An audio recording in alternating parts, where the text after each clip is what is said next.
Hello friends, அஸ்ஸலாமு அலைக்கும். இன்றைக்கி நம்மளோட சேனலில் ஒரு சூப்பரான ரெசிபி தாங்க பார்க்க போகிறோம். அதுவும் ரெண்டே இன்க்ரீடியன்ஸ் வச்சு செய்யக்கூடிய ஒரு ரெசிபி பார்க்க போகிறோம். ஸோ இது பார்த்திங்க அப்படின்னா சின்னவங்கள்லேருந்து பெரியவங்க வரைக்கும் பிடிக்கக்கூடிய ஒரு ரெசிபி அப்படின்னு சொல்லலாம். ஸோ ஓரியோ பிஸ்கெட் அப்படின்னாலே எல்லாருக்குமே ரொம்ப விரும்பி சாப்பிட்றாங்க. ஸோ அதை வச்சு ஒரு சின்னதாக ரெசிபி பண்ணலாமே அப்படின்னு சொல்லிட்டு ட்ரை பண்ணியிருக்கோம். ஸோ வேறு ஒன்றும் இல்லைங்க, ஓரியோ ட்ரஃபிள் தான் நம்ம செய்ய போகிறோம். ஸோ அதுக்கு நம்ம கண்டஸ்டன்ட் மில்க் எடுத்திருக்கோம், அதுக்கப்புறமா பிஸ்கெட் எடுத்திருக்கோம். ஸோ இது ரெண்டை வச்சு எப்படி செய்யலாம் அப்படிங்கிறத பார்க்கலாம். பிஸ்கெட் எல்லாத்தையுமே எடுத்துக்கலாம் ஃபஸ்ட்டு. ஸோ அந்த பிஸ்கெட்டில் இருந்து அந்த க்ரீம் எல்லாத்தையுமே ரிமூவ் பண்ணி ஒரு இதில் வச்சுக்கலாம். ஸோ ஃபஸ்ட்டு இந்த பிஸ்கெட் எல்லாத்தையுமே வந்து கவர்லேருந்து எடுத்துக்கலாம். க்ரீமை தனியாக எடுத்து ஒரு பவுலில் வச்சுக்கலாம். ஸோ எல்லா பிஸ்கெட்டில் இருக்க க்ரீமையும் நீங்கள் தனியாக இந்த மாதிரி எடுத்து அந்த பவுலில் வச்சுக்கோங்க.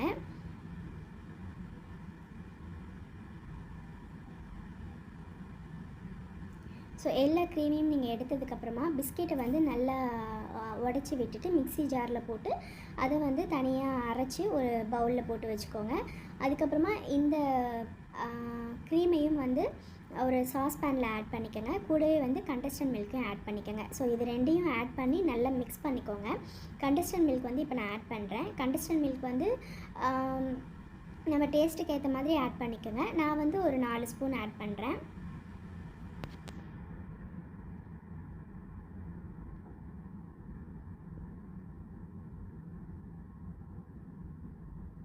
ஸோ இது ரொம்பவே ஸ்வீட்டாக இருக்கும், அதனால நீங்கள் அதுக்கேற்ற மாதிரி பார்த்து ஆட் பண்ணிக்கோங்க.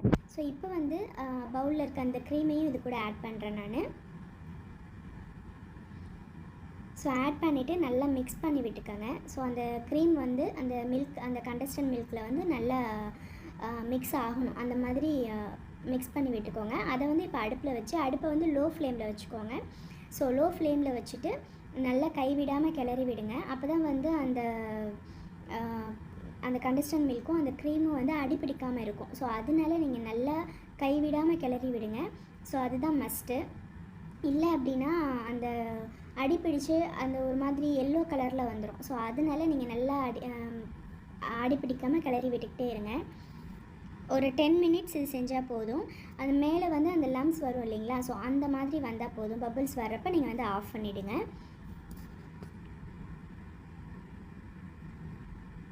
ஒரு திக் கன்சிஸ்டன்சி வரணும். ஸோ அந்த மாதிரி ஒரு திக்கான பதத்துக்கு வர்றப்ப நீங்கள் அடுப்பை ஆஃப் பண்ணிடுங்க.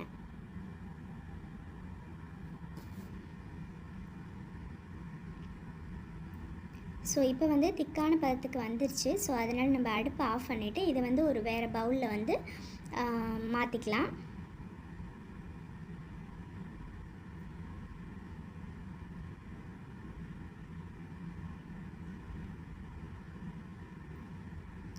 ஸோ இதை நம்ம வேறு பவுலில் மாற்றிட்டு அது கொஞ்சம் சூடு ஆறுனதுக்கப்புறமா ஃப்ரிட்ஜில் ஒரு 2 ஹவர்ஸ் வச்சுருங்க. ஸோ அது நல்லா செட் ஆகணும். அதனால நீங்கள் ஃப்ரிட்ஜில் ஒரு 2 ஹவர்ஸ் வச்சுக்கோங்க.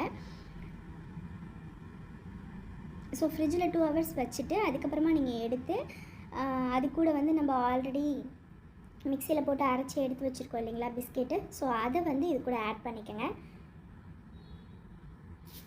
பிஸ்கெட் பவுடர் கூட அந்த கண்டஸ்டன்ட் மில்க்கு வித் க்ரீமை ஆட் பண்ணி இந்த மாதிரி பேஸ்ட் மாதிரி வந்துடும்.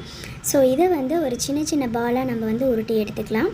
ஸோ இதை அப்படியே நீங்கள் ஒரு பவுலில் வச்சு ஃப்ரீசரில் வச்சாலும் ஓகே. நான் இதை சாக்லேட் மோல்டு இருக்கு இல்லைங்களா, ஸோ அதில் வச்சு நான் ஃப்ரீசரில் ஒரு 1 ஹவர் வச்சேன்.